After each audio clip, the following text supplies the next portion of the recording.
Well, you guys, it was nice while it lasted. The WWE came back to the United States and they're leaving once again next week. They're going back to the UK.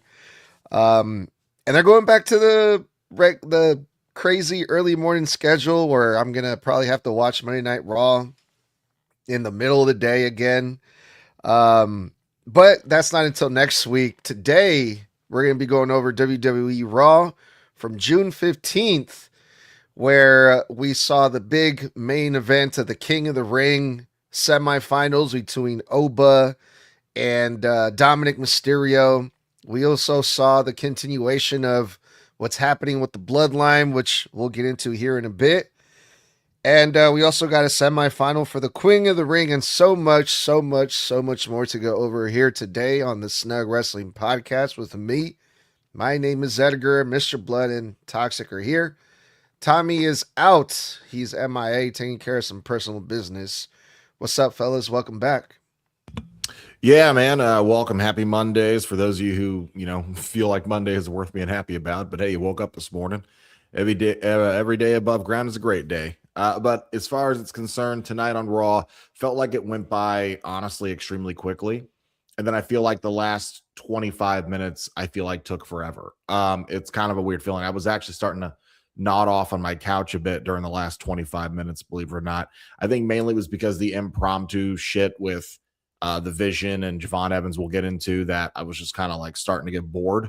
And by the time we got to Oba and Dom, I knew we weren't getting much out of that. I mean, it went as exactly as expected for those of us who knew Dom wasn't winning. And for those of us who did think that even if Dom did win, it would be because of Brock. But the moment we realized Brock wasn't coming in, I was just kind of like, okay, let's end the show. This was a main event. Okay. But as far as it goes, yeah, the show was, I'd say like a high, like B plus for me. I think it was pretty well done, paced pretty decently, got a lot of good wrestling on the show. So other than that, yeah, let's get into this thing. Toxic. Yeah, the show was all over the place. However, not even middle of the show. I want to say like quarter of the show. For me, it didn't even. I started getting bored. Like the first quarter, not the last quarter, if I have to specify. Um, but I'm excited to go over it. It was a roller coaster. I have to say that. But like I said, just half of it wasn't worth caring about. Well, we're going to start off hot. We're going to pick up where me and Blood left off after our little debate that we had on Friday Night SmackDown. When it comes to the Bloodline, we were going over what happened on Friday Night SmackDown and the topic of what is happening with the Bloodline. Are they all like on the same level now? Is Roman still running things? Like, what is happening, right?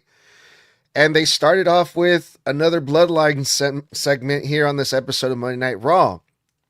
And as much as Mr. Blood, we're gonna call this round two of our Bloodline debate, because even during the show we were going back and forth, and we're seeing two different things, you and I, and that's what's great about these storylines is everyone sees things differently, right?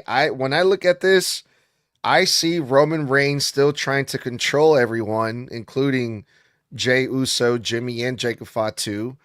I don't see them as equals. I think Roman is still being presented as the lead guy because of what we saw tonight. They started off and I was wondering, okay, what is Roman going to say? What is he going to talk about? What is this going to be about? And Roman addresses everyone in the group. He addresses Jey Uso, the right-hand man. He's going to win the King of the Ring and he's going to go off and do his thing.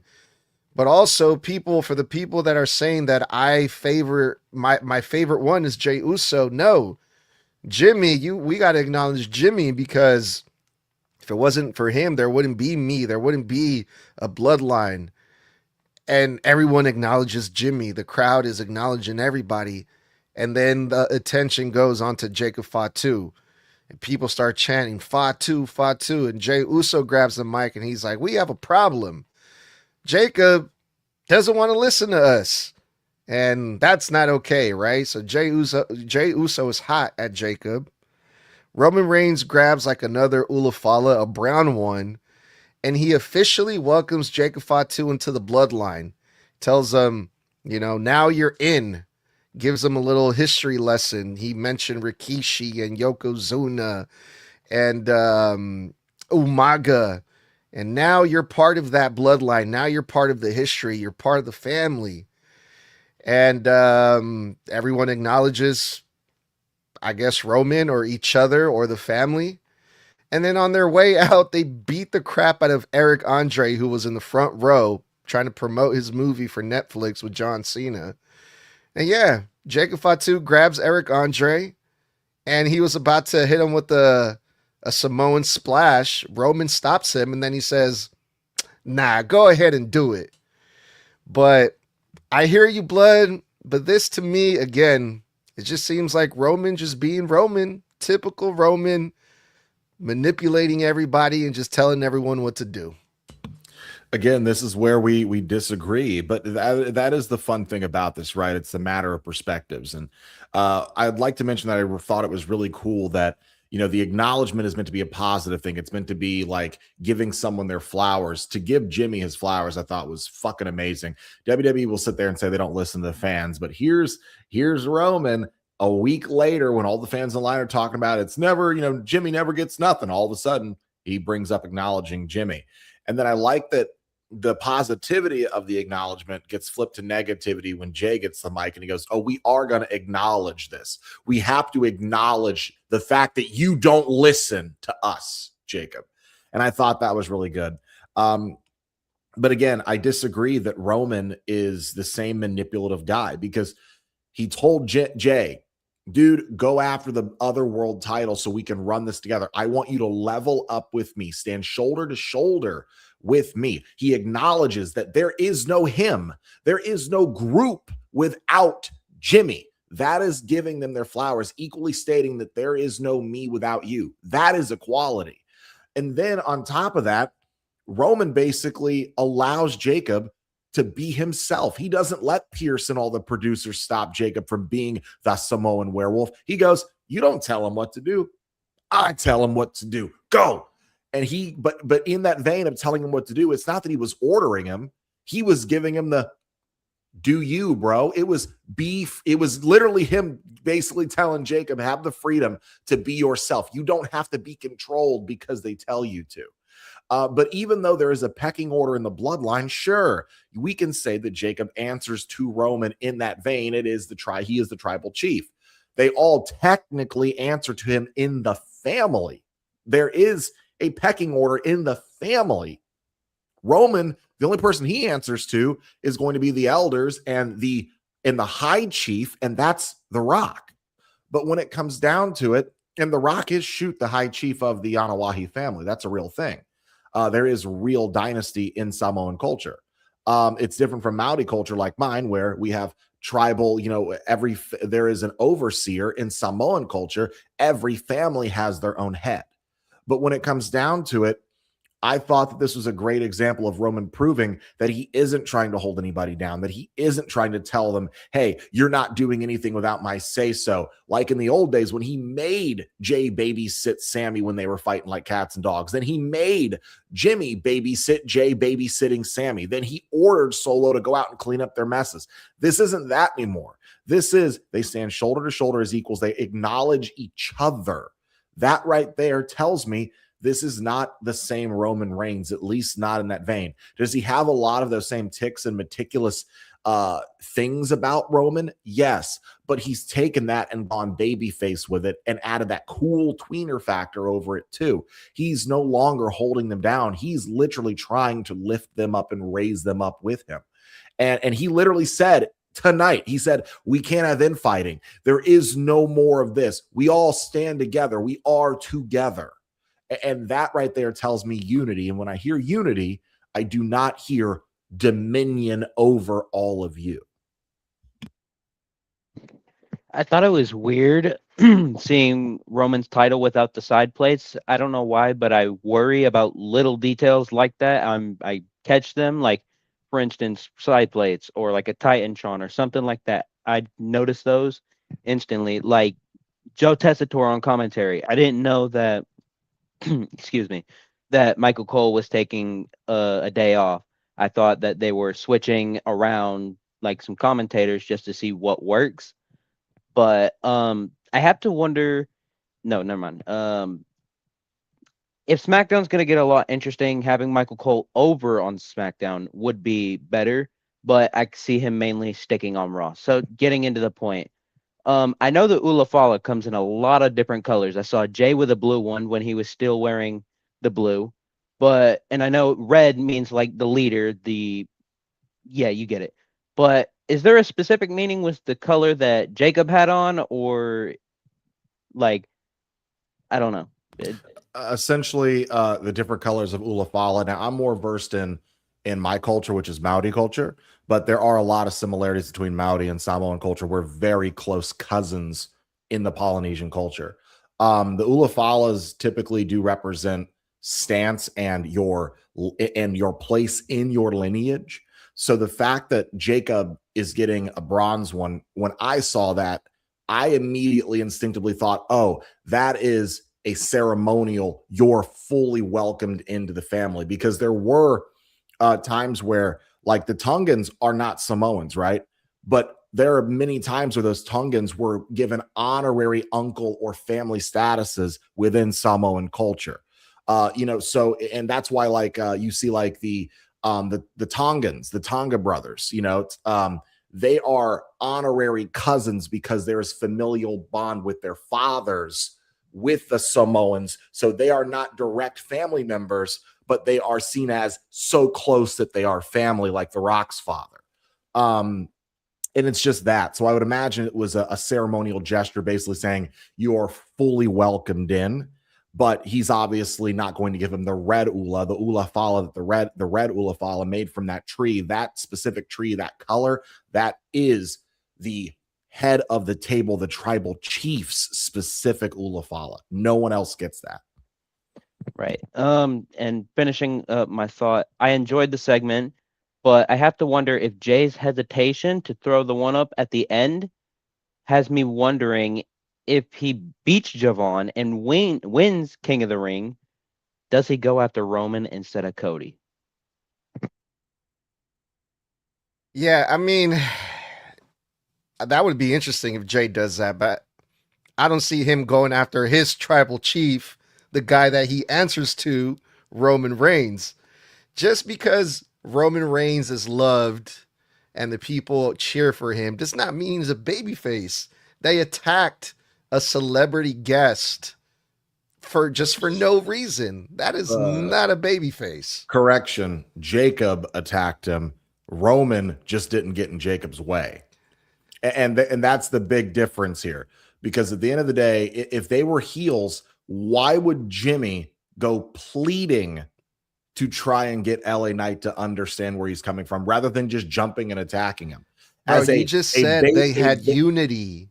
They have unity. If Roman approves Jacob Fatu, if Roman approves Jacob Fatu attacking a celebrity guest for no fucking reason, that means he's with it. He's okay with it. That is not a baby face. That is a baby face because I've seen John Cena do worse as a baby face to Randy Orton and to announcers when he gets pissed off. There's whole TikTok edits of John Cena doing heel shit as a baby face. When Cody Rhodes has done heel shit as a baby face. When it comes down to it, Roman also looks at it from the perspective of that guy disrespected their culture. You don't touch the Ulafalas when you are not family or blood. And he bounced it like it was jewelry under the chin of Jacob Fatu and made it a joke. That's why Roman had no problem with what Jacob did. I get it. As a Polynesian, you don't fuck with the lineage. You don't fuck with with what it represents. You disrespect the ceremony when you do that. That ceremony is important. So I don't blame him. I'd have beat the shit out of him too. But at the end of the day, you have to understand here that unity does not mean you have a hive mind. You can be united and still have individual thought. So whereas Jay is flying off the rails because he's egotistical right now, that crash out, then you have Jimmy, who's always the level-headed one, who's telling Jay, what the fuck are you doing? You're out of your fucking mind. Then they always on the shoulder of Roman tell him, don't do this, don't do that. That's not a smart idea, but hey, we got your back. We support you. And then you have Jacob, who's the loose cannon. Unity does not mean we all act and think the same. It means we're together, united, even with differences. We stick together and we handle it between ourselves. That's what unity is. There's just so many signs, so many things that tell me Roman is still the leader. They're still answering to him. And just a couple things that I noticed. The fact that Roman Reigns is calling Jey Uso the right-hand man. Whenever you hear someone call someone the right-hand man, doesn't that usually mean the right-hand man of a leader or a boss? Like if someone at work, if your boss tells you, "Oh, you're my right-hand man," it's usually you're the right-hand man of someone above you. And that's Roman is still putting himself on that higher level as everyone else. And also Roman Reigns saying, people are always saying I favor Jey Uso, like those are his kids. Like, oh no, Jay is not my favorite. I actually like Jimmy too. So it's like they're telling us that Roman Reigns is the leader. Yeah, but I'm not saying he isn't the leader, and they're not saying he isn't the leader. You're saying they're on the same playing field. No, what I'm saying is Roman. You're not. No, because I used Roman's own words. I want you to level up to where I am at. I want you on my level. What he's telling them is, I am here because I am the OTC. I am the biggest star in the fucking industry in the world. I want you where I am. If Roman was really an egotistical, megalomaniacal guy, still like he was in heel bloodline, he would not at all be itching at the chance to have Jay go win the world or the undisputed championship, which, by the way, is the highest championship in the company over the world heavyweight championship. That WWE Undisputed Unified Championship is the highest title in the company. He's telling and motivating and pushing Jay to go get that championship, which means more than his championship. So the whole thing with Jacob Fatu, he attacks Eric Andre. He's about to splash him, and Roman Reigns points at him like a angry, pissed off daddy, and he says, "No, down, dog." That's him fucking with Adam Pearce. And then he's like, "Okay, do it. Go ahead." So he was going to do it anyway. Yeah, but because Roman, but because Roman told him to do it like a mob boss, like a gangster, you attack when I say so. That's not egotistical. That's kind of egotistical. It's not that it's egotistical. There is a shot caller. At the end of the day, they are a unified group. That doesn't mean that there isn't a head of that group. Let me put it this way. If you work in retail, you have your store manager, and then that store manager has assistant managers. There is the head of the store, which is that store manager, and then his generals, his lieutenants or whatever, those are assistant managers. But guess what? They're all managers. So at the end of the day, all those store associates, which is what Jacob Fatu technically is as the new guy, he answers or is supposed to answer to the assistant managers. The assistant managers answer to the store manager. So Roman they all Reigns. Answer to Roman. Yeah, but at the end of the day, that's all I'm saying. Okay, that's it. At the end of the day, let's be real. They'd all answer to the high chief, The Rock. At the end of the day, they are a unified family. But yes, there is a pecking order. One of them is the champion. Yeah, exactly. Roman's calling all the shots again, like 2 years ago. Yes, that's all I'm saying. No, he's calling the shots, but not like 2 years ago.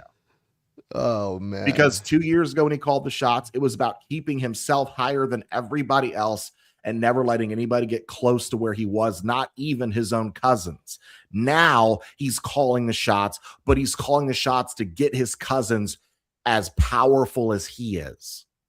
And that's the only difference The only difference I see is the fact that now Roman Reigns is more loved than he was before. So before it was more obvious that he was a dick and he was a heel. And now because he's a main attraction, it's just people are more forgiving when he does heel his shit. That's the only difference. Again, he's more of a tweener that leans babyface. He is not a heel. The Bloodline is not a heel faction. We know that. If they were a heel faction, explain the actions of someone like Jimmy, who literally tried to plead with LA and only put his hands on LA when LA yanked and knocked him the fuck over. And what was he supposed to do? Sit there and watch him beat his brother's face in? No. So he protected his brother. That is a normal, understandable thing to do. You are a babyface. Jacob Fatu is a babyface. When he went after Roman, it was because he wanted to take care of his family. It had nothing to do with he wanted to just bring Roman down and steal a spot. It was an honorable reason. Jay has been a babyface. He just ran it back with the crowd a week ago. A heel It's Jay simple, wouldn't dog. do that. It's simple, dog. Like for example, you're my boy, right? I love But you, right? context If you and my brother get into it, my blood brother get into it, I'm not just gonna jump on you and start punching you, and then me and my brother are gonna jump you. No, I'm gonna split you guys up and try to talk to sense that's to what both Jay, of y'all. But but the that's what Usos Jimmy. jumped LA Knight No, like no, heels. no. Like No, they heels, they didn't. jumped No, they them. didn't. No, they didn't. Did you miss the part where Jimmy did try to stop them? And then what did LA Knight do? Yes. Grabbed him by the shirt and threw him down to the ground. Oh wow, So- he's no, going. He but that- deserves but to get that- jumped for that. No, but that is LA putting his hands on Jimmy and aggressively shoving him down to the ground and then proceeding to beat on his brother. So not They only did you jumped him. shove me, after LA put his hands on fucking Jimmy. He literally threw him to the fucking ground. He grabbed him by the shirt and pulled him like a bad kid in a grocery store and knocked him to the ground. I'd get up and hit you too. Like, The come Usos. on. Well, see, you're an animal. That's why you can't control yourself like me. But even if you could control yourself, that's a natural reaction. Hey, I'm trying to help you, and now you just aggressively, physically disrespected me. Yeah, I'm gonna put hands back on you. But now it's the adrenaline being heightened by when I get up and look, you're on top of my twin brother, beating him into the ground. So yes, I've got to put you down now because you won't listen to reason. I completely understand that. It's also Jay's fault for starting it. Jay put his hands on LA first. He smushed his face. That's Jay starting it. Then LA being broken up by Jimmy, trying to keep the peace. Then LA puts his hands on Jimmy for no reason and then starts beating on Jay. And then Jimmy loses his temper. Completely understandable. Well, we'll come back to that because we're going to talk about that segment later on. But yeah, I'm just starting to see them like this faction, this new version of the Bloodline, kind of like Sami Zayn and like Drew McIntyre, who, you know, they have good points sometimes, but just the way that they go about things just seem more heelish, you know. I have to admit, this version of the Bloodline versus OG Bloodline run, they're both extremely they feel a lot of the same, but then they also feel very, very different now with the new dynamics. You know, Jay has been a world champion. Jay is not going to get sunned by Roman. Jay is more of a hothead because now he's been to the top of the mountain. Now he can act like someone who has the balls to get there. So he's not going to let Roman talk down to him. Jimmy was the one who basically super kicked Roman all those years ago for Jay and got him out of the Bloodline. Jimmy's not afraid of Roman either. And we just saw Jacob go to war with Roman twice. So now we have a Bloodline where no one is afraid of any of the other member. So it's all about individual thought and respect. So now the dynamic has changed. There's no longer a fear part of any member of the Bloodline. So I like that dynamic feels different. In the OG bloodline, Sammy was afraid of how Jay would react, and Jay was always worried if Jimmy would turn on him. And then Jay and Jimmy were both afraid of Solo, and all of them were afraid of pissing off Roman or having Paul Heyman hear something he shouldn't and then turning on them and telling Roman. Now, and there was a lot of fear there. Now there's no fear. Now every member in that group is confident individually, and I think that makes them more dangerous. And if they did turn full heel, I'm kind of interested to see what that dynamic of 4 very confident, non-fucking God-fearing Samoans look like in the main event scene. Now there is a new guy that was added to the bloodline thanks to Roman Reigns, and Jey Uso does not like them. Oh, wait, they did that already with Sami Zayn. It's the same shit. They did. The difference is Sami was only in the bloodline originally because he wanted the clout and because he wanted to get his reputation back. That's how it started. Then it became, now Sami likes being here and he likes being a part of this group and he just wants to fit in and be accepted. But he was always afraid of stepping on everybody's toes. I like that Jacob is the very opposite of Sami in that regard. Jacob don't give a fuck whose toes he step on.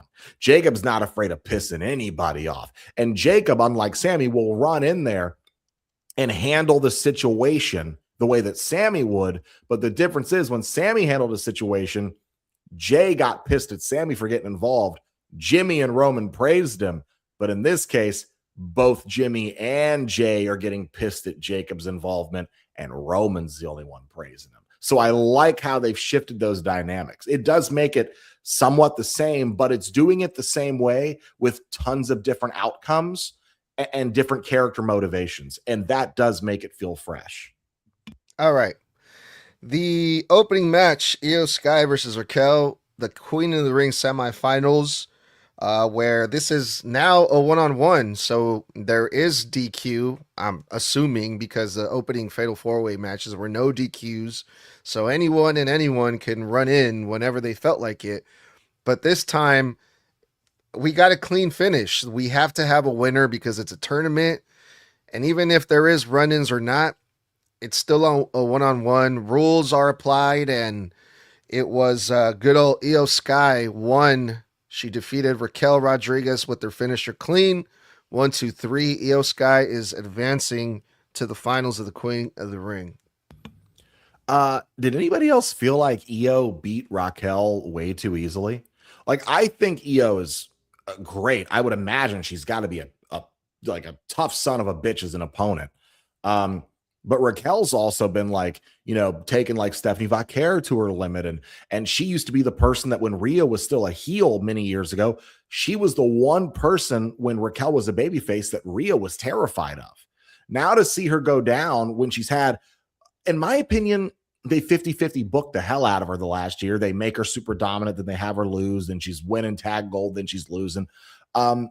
But I expected a much bigger fight out of her tonight. I really did, because she's versed Io before in the last 6 months, and she put up a much bigger fight than she did tonight. And also, I love Io to death. I was really hoping Raquel was going to win here because I really wanted to see the dynamic going into the finals if Liv advances. I wanted to see that Judgment Day drama so we can finally break this team up. All the 15 different interesting ways that this group could have ended. They've done those interesting things and then still kept the group together in different ways. But I was really hoping Raquel would win here. That being said, I thought it was a really decent match. I feel like Io took 80% of it. I really wish there wasn't any countouts in this match, because it screamed like a match that wouldn't have any countouts. I mean, the main event was like that for the men's semifinals for the King of the Ring.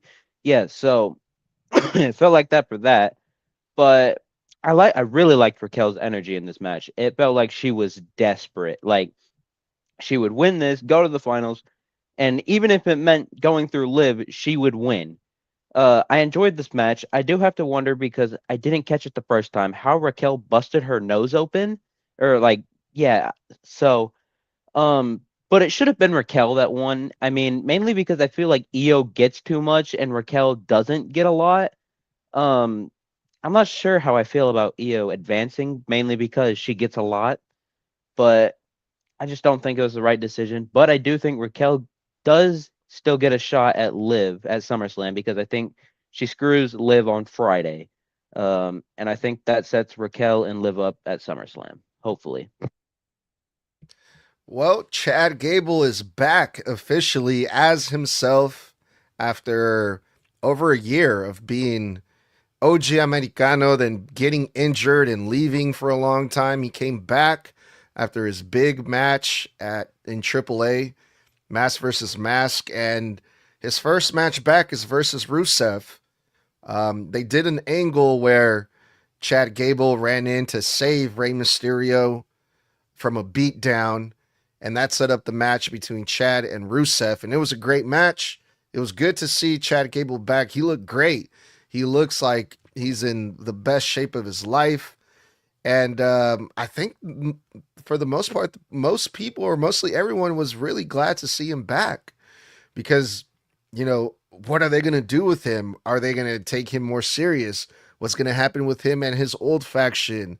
Who was he with the last time? Alpha Academy or what was it? American made. American Made. But What's then it going to was the happen Alpha with Academy that? before that. And he ended up winning. He made Rusev tap with the ankle lock, and he got his first win back. It's a nice way to return for Chad Gable, right? And then after the match, they continue that momentum of AAA Lucha Libre, where Ethan Page and Rusev attack Chad Gable, and this time Rey Mysterio returns the favor in Dragon Lee. So they're still lining up Chad Gable with the Luchadors, with that, which I thought was a great moment. But how did you guys feel about Chad Gable's first match back? This was my match of the night. Surprisingly enough, I never thought I'd say that a Rusev match would be my match of the night, but this was my match of the night. I've been saying forever that I really couldn't wait for the El Grande Americano story to end, not because it was bad. In fact, it was incredible, but because I really wanted Chad to get unmasked, because I wanted Chad back on a serious run more than I wanted Ludwig Kaiser back on a serious run. And I'm glad Ludwig got to carry the moniker of El Grande. But tonight, I said it in the chat when we were watching the match, I genuinely saw just sincere shades of Kurt Angle beyond that of the ironic, hey, he's got the ankle lock, he did the ankle slam, he wears a singlet, he takes the straps down. No, like there was an earnestness and a genuine energy to Chad that I felt for a moment like I was watching 2003 Kurt Angle.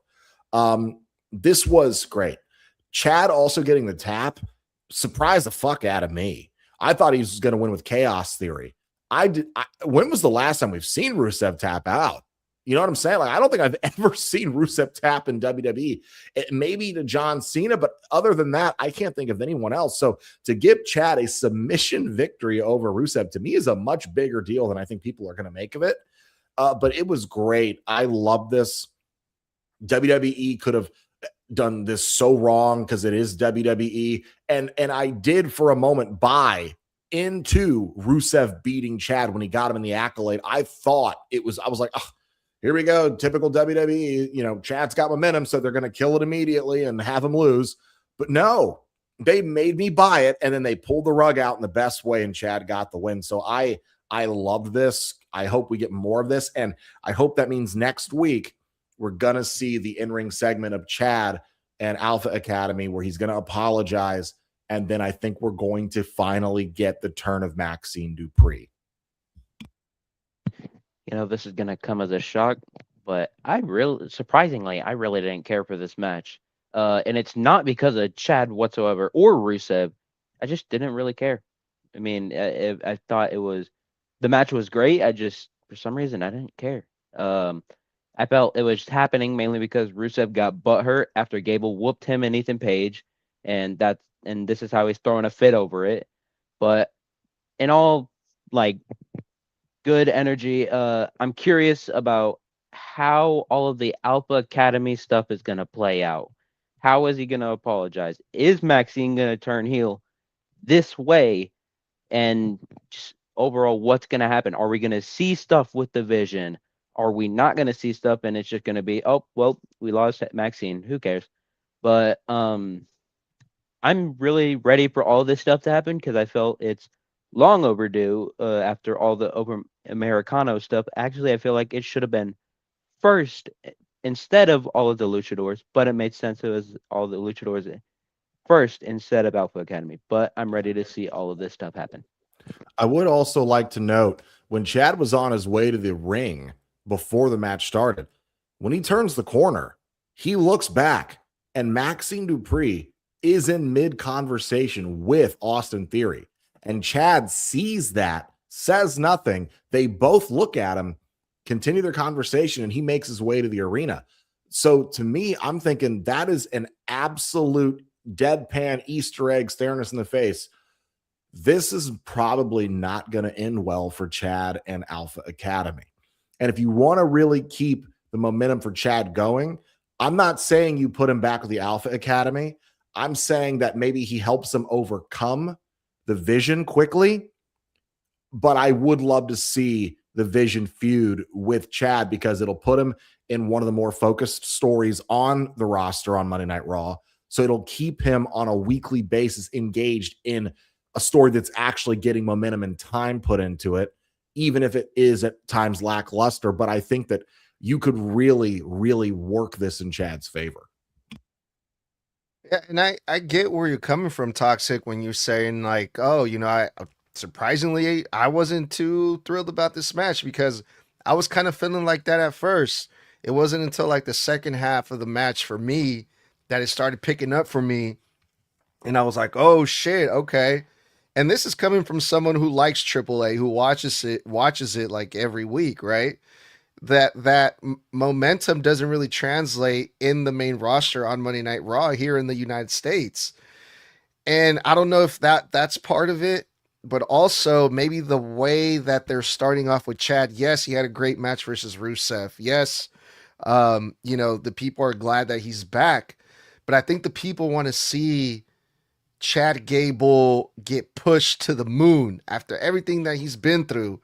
But instead, he's having like these sappy moments with the luchadors, and he's apologizing to everyone, and he wants to make amends. I'm not sure if the United States audience, the Raw fans, I'm not sure if they really want to see that. I mean, they seem to be giving him quite a bit tonight. They came alive for him more and more and more as the match went on. The moment he ripped them straps down, the place went crazy. I think you keep doing this, that audience love is going to grow, especially when he's putting on great performances like this. That's already going to endear him to an audience. Now you give him some great character work on top of that, new music. He's got new attitude. I mean, look, them cauliflower ears ain't for show, homie. This is a legit shoot fucking Olympian athlete here. This guy can give you 5-star every day of the week if you give him the right opponents and the right time. Chad is a 5-star machine, if you ask me, if given the opportunity. That being said, when it comes to this match, again, I will agree with you. I didn't give a fuck. I was like, okay, let's get through this so we can get to next week. But then when the match was happening, I was like, oh, I'm buying in. I'm really buying in. So all I can say is that so long as they keep doing the right things by Chad, I think you've got another organic star here. And I feel like we're getting a lot of those lately. It's just a shame it took Chad fucking 10 plus years for WWE to book him this way because he should have been booked this way from the get-go. Yeah, the other thing too is the way that they were putting him over, Chad Gable. They're like, oh, we haven't seen him wrestle as himself in over a year. Does he still have it? Is he gonna wrestle the same way like he used to before? And it's like, how can we miss you if if you don't go away. Yes, Chad Gable, quote unquote, has not been on TV, but we've been seeing him wrestle as OG Americano, and everyone knew it was him. So it's like he was. It doesn't feel like he was gone because he I mean, wasn't. I think they're really more denoting to his style because when he was El Grande over the last year, he had changed his style somewhat. He kept some of the ground stuff, some of the technical stuff, but then he was doing the flashier, high flying crap and trying to entertain and pop the crowd, doing the rope walk and stuff, and trying to really give you the luchador feel. Now you're getting the actual wrestling machine version of Chad, where none of that is in his repertoire anymore. The headbutts gone. The freaking walk in the ropes and thank yous are over. This is a serious Chad Gable. And I think that's what the new mission is in, like, when they brought him in, he was always meant to be Kurt Angle 2.0. And tonight they proved that if you give it to him the correct way, you give him the opportunity, the correct way, the spots, the correct way, you have literally this generation's Kurt Angle at your feet. And the thing is, you don't have to work hard to build him to that. You let him organically grow to that. His ability is there. I dare say he's fucking almost as good a wrestler as Kurt Angle is because they're both Olympic level wrestlers. So it's not like you've got to fake it like they were doing, like trying to get Maxine there. He has it already. So this should not be a hard thing for them to do, but it is WWE, so it's very easy for them to fuck it up somehow. All right, moving on. We can debate this all. We can talk about this all day when it comes to Chad Gable. That's a good comparison. Maybe we can do that for our one-on-one on Thursday, Mr. Blood. Um, let's see if Not Chad this Gable Thursday. can actually, huh? Not this Thursday. It's my anniversary. I don't give a fuck, bro. What? Your wife is more important than Snug Wrestling, dog? What the fuck is that? My dog is more important than Snug Wrestling. What do you go? It's All my right. 5th anniversary. She'll kill me. Well, let's talk about LA Knight. I thought LA Knight was from LA because he's over here in Baltimore talking about I'm home. I'm like, motherfucker, every week you come out, they say from LA, California, LA Knight. But no, apparently he's from Baltimore. I didn't know that. I had to look it up. Well, he is. I had to look it up. He was born there. Well, that's false advertisement, isn't it? Yeah, LA Knight comes out and he addresses the way that he lost the King of the Ring opening match fatal four-way on Friday Night SmackDown. And he pulled a Mr. Blood. He's like, I called it. I knew this was going to happen, and it happened. Yeah, he was saying that he knew that the bloodline was going to get involved, and what do you know? They got involved, including Solo Sikoa, and now all of a sudden Jey Uso is the winner. Funny how that works out, right? And he basically is claiming that Solo Sikoa and this new version of the bloodline are in cahoots. You guys all made it happen for Jey Uso. And LA Knight gets interrupted by Jimmy, where Jimmy tries to reason with LA and tells him, we have nothing to do with Solo Sikoa. He's doing his thing. We're doing our thing. Whatever he did ain't got nothing to do with us, right? But then Jey Uso comes out, the hothead, the guy that he's not really known to reason with people. He's the type to punch first and ask questions later. Jay is. He comes out and he tries to tell LA Knight, hey, I won because I beat you fair and square one-on-one, which is a lie because it was not a one-on-one. It was a fatal four-way, and a whole bunch of people got involved. So there's nothing fair about these fatal four-way matches, Jay. And that's when they had the little scuffle. Jay and LA get into it. Jimmy tries to break them up. It doesn't work. And then they both end up beating up on LA Knight. LA Knight fights back. And it took Jacob Fatu to run in to level LA Knight. And they lay out LA Knight and then they leave. All three, Jacob and the Usos versus one LA Knight. I mean, again, we missed a couple of things there. LA obviously, kind of getting in Jay's face and then, LA yanking and throwing Jimmy to the ground and all that stuff. But also, when it comes down to it, one thing I don't think a lot of people are going to talk about is that I personally think Jacob Fatu equalized the situation, but he showed LA Knight mercy. He did the tongue and death grip, but he let go of it as soon as he was on the ground. He didn't hold it on him for the 45 seconds to a minute that he locked it in on Roman 2-3 weeks in a row. He got it down on LA, put him down, and then he got them out of there. I think that because LA is, I don't think Roman truly sees LA as a threat, even though LA almost beat him clean 3 years ago. But I think he just went out there to send LA a message on behalf of Roman. And I think it was effective. I don't think this is the end of this by any stretch of the means. But when it comes down to it, I am excited to see how it goes. When it comes to the Fatal 4-Way, I can understand from LA's perspective why he would not buy the MFTs not being in cahoots with the Bloodline, because we saw before that Fatal 4-Way, Jacob literally in a backstage segment with Solo going, hey, Roman asked me to come get you and tell you to come home to the group. And then all of a sudden in the main event, getting involved and somehow leads to Jay winning. I can understand LA being like, I'm starting. I mean, I can connect the dots. Maybe they don't fully line up, but you can draw a line to them.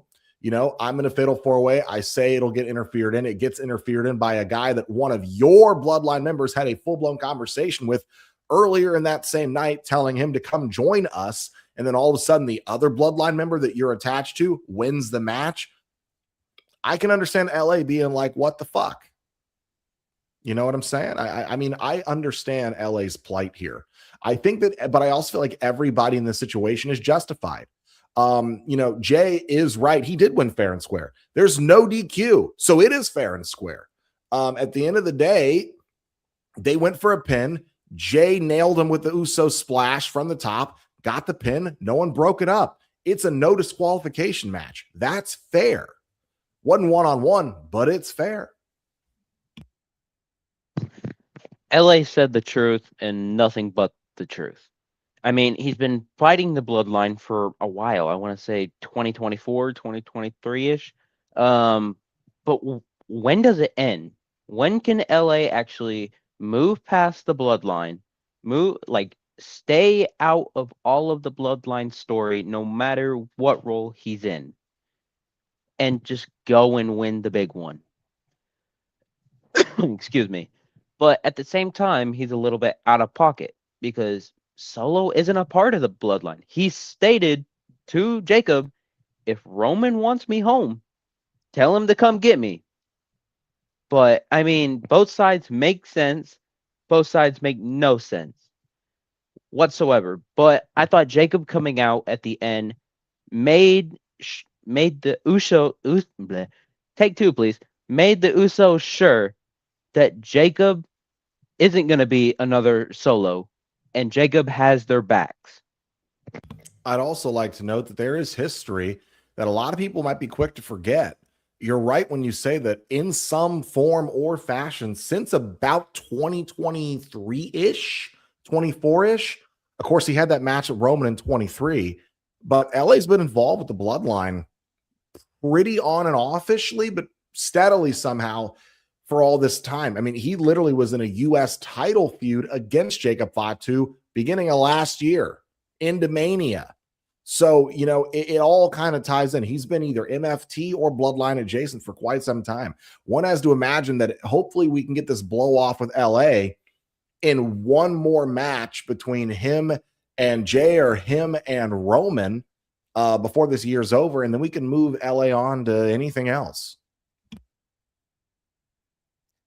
All right, and then we had a one-on-one singles match, women's match, Charlotte versus Roxanne, and this was basically to hype up the match for Friday Night SmackDown, the other semifinal Queen of the Ring match between Charlotte and Liv, if I'm not mistaken. So I thought this was a good piece of business because Roxanne was working on Charlotte's arm.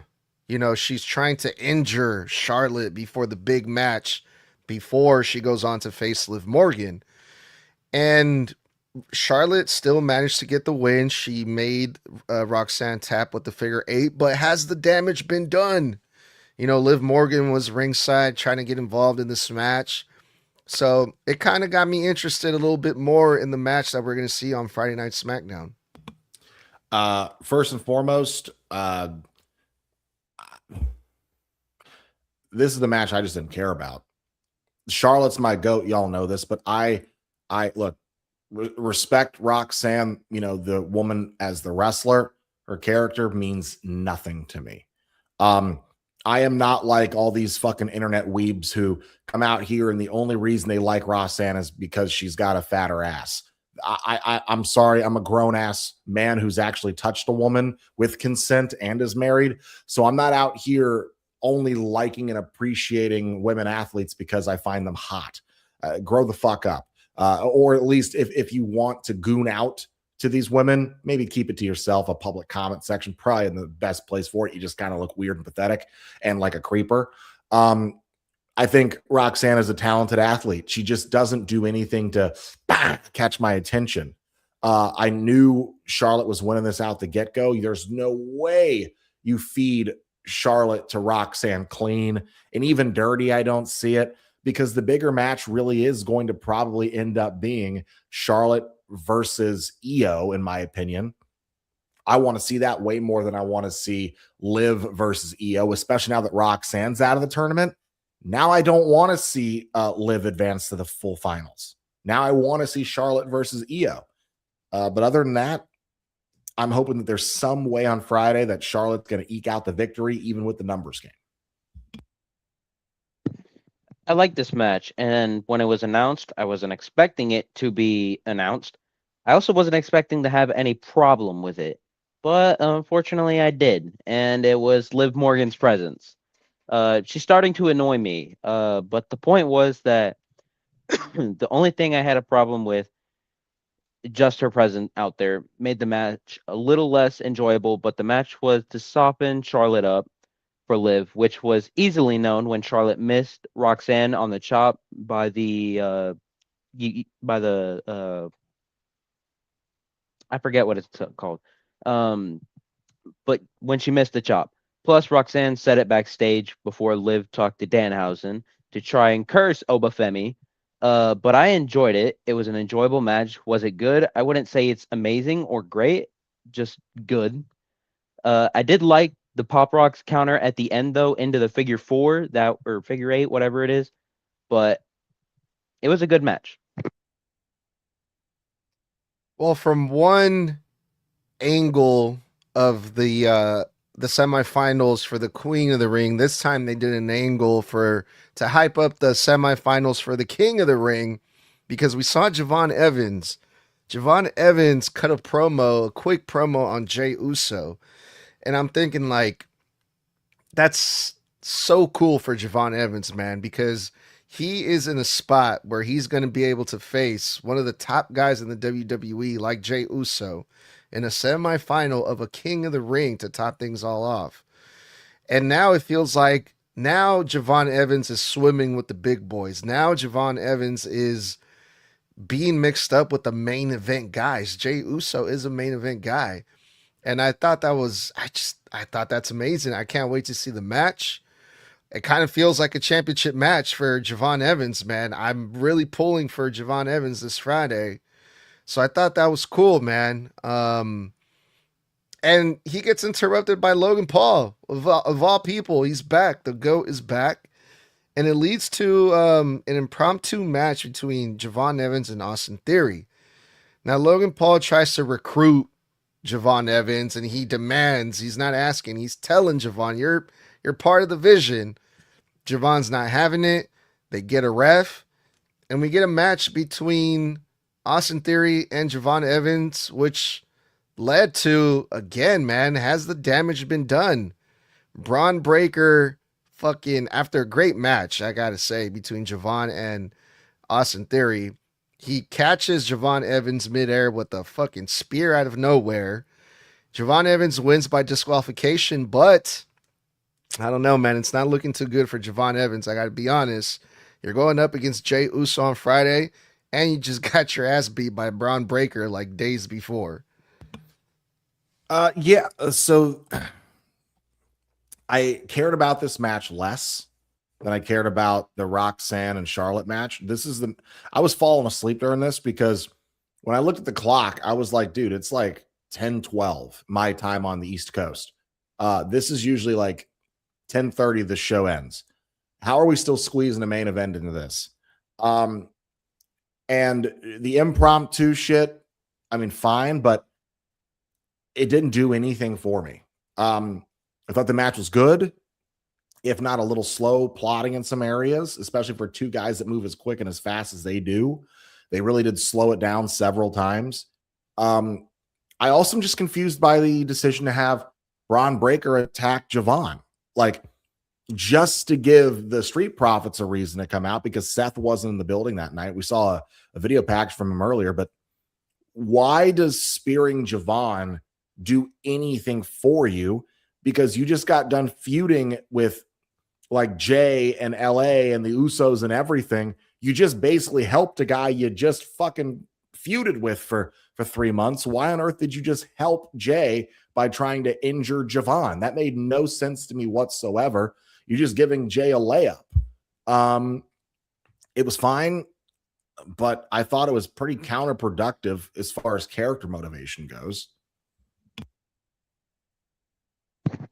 I genuinely thought Logan was going to be off TV for months, like we all thought, like Bronson Reed is right now. But I loved this turning into a match. I didn't expect it to turn it into a match. Well, I kind of did because I saw Austin wearing his ring gear, and I knew it was going to be good when we went straight to commercial. But in all seriousness, Logan, please don't show back up until you're fully healed. Excuse me. I've watched all the recovery vlogs that he's posted. I think he's only posted one, but I might just be getting confused. But just please stay home and get better. I didn't like the landing when Theory stopped the OG cutter from happening when Javon did it in the bottom left turnbuckle. Excuse me. But the ending made me think that the Vision are losing the tag team titles from the Street Profits, which was announced for next week as a title match. So hopefully we get new tag champions. Is that not happening on Night of Champions? No, that's happening next week in London. Ah, okay. A title match not taking place on a pay-per-view dedicated to title matches in the same week. Okay, WWE. Make it make sense. The women's tag team titles are also on the line next week. Because fuck the tag division, right? Let's not feature them on a major PLE in a foreign country that will go nuts for tag action when they are all champions.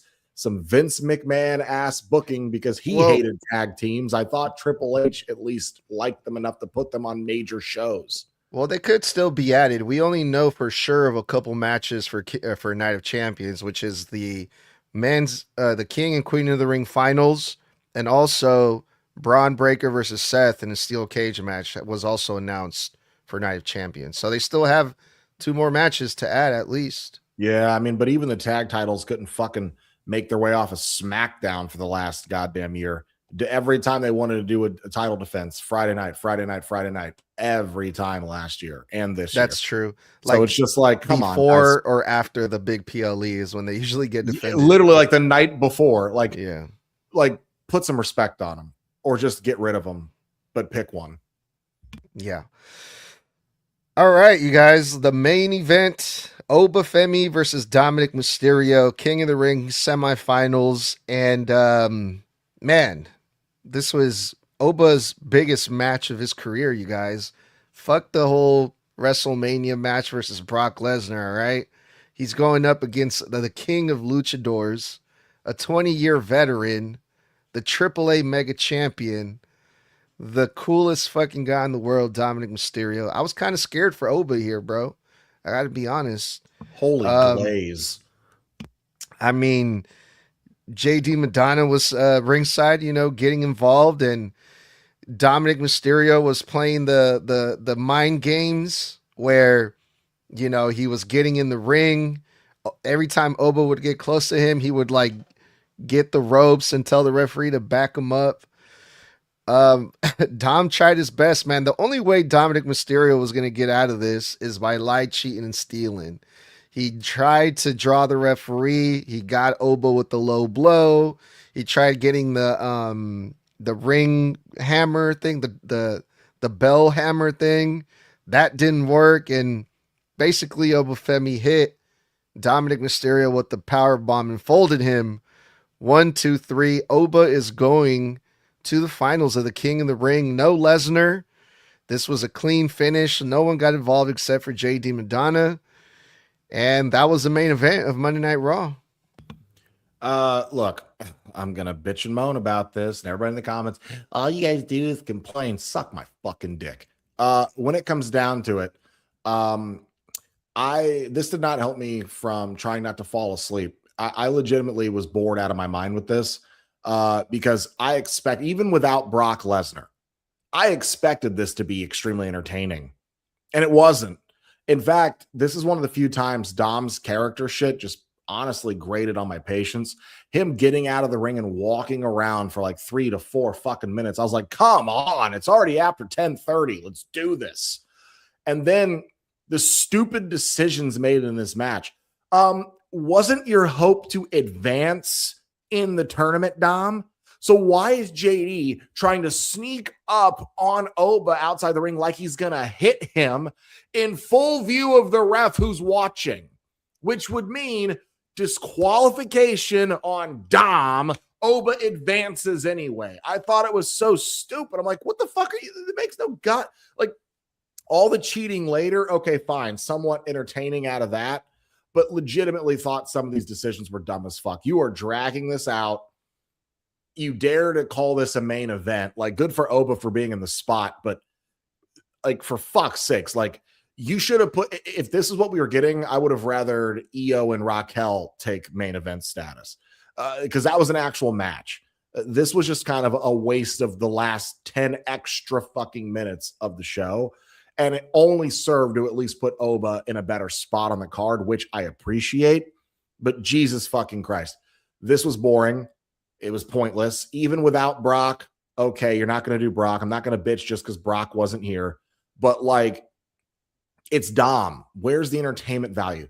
The running away, the walking and pacing around the ring, the slow moving shit, the dumb decisions made heel wise, all like willingly trying to get yourself disqualified when the ref is staring at you. The amount of times JD got up there to try to put his hands on Oba with the ref watching would only help Oba. So I thought it was just ludicrously asinine, and I was like, thank God it's over. This match had such a nice ring to it before going into it. I think the way that it was heavily advertised put Dom in a spot that it wouldn't be crazy to say that he's world champion material. I mean, he basically is that in the AAA Mega Champion. So I could see him winning a world title, but not with who's champion right now. Roman and Cody would eat him up for breakfast. Anyways, it's a match with Dom and a monster like Oba. Dom is going to be a chicken shit at first, which pissed me off, but eventually did what it needed to. I like how Dom brought back the hammer spot like he did back in October-ish, I want to say. But it made him feel a lot like Eddie Guerrero, and I love Eddie's character. So I like when Dom does some lying, cheating, and stealing. I also liked how Oba said, screw it, JD, you're in the match. But I originally wanted Dom to win, but Brock is definitely costing Oba in the final, allowing Jay or the young OG Javon Evans to become king of the ring. Yeah, and just for the sake for people, that always say that we complain all the time, I thought this was great. Okay, I love this. I popped big when Oba finally got his hands on Dom because Dom was doing his best to avoid Oba, and then I think that was what they were trying to build up to that moment when Oba finally gets his hands on Dom, and I did. Yeah, man, I thought this was, it was short. It was short and sweet, and everyone expected Brock Lesnar to show up, and he didn't. And I thought that was refreshing because it's like, well, you thought, but yeah. Other than that, Oba has who's he? He's up next. The winner out of Jay and Javon Evans, right? Yeah, that's Yeet. true. Yeah. All right. Well, we got Friday Night SmackDown. A lot of cool shit happening on SmackDown this week. Looking forward to that. We also got NXT, which we'll be going over on Wednesday. That should be fun. But until then, that was Monday Night Raw review here with the Snug Wrestling crew. And we will see you guys next time.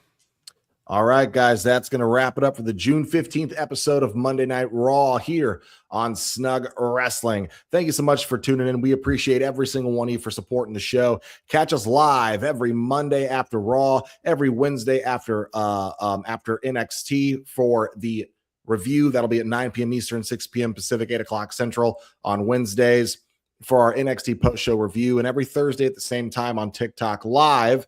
When it comes down to it, where we're going to discuss random or relevant wrestling topics and answer your fan questions live. And every Sunday at 9 p.m. Eastern, 8 o'clock Central, and 6 o'clock Pacific for SmackDown post-show reviews. We no longer do them on Fridays.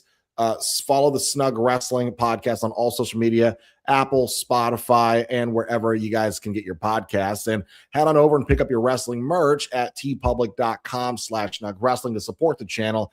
And again, until next time, stay safe, stay savage, and stay snug and toxic. My buddy, without Tommy, let's do it. That was one time for the one time. I said that was Four letters. One word. Yeet. Ching.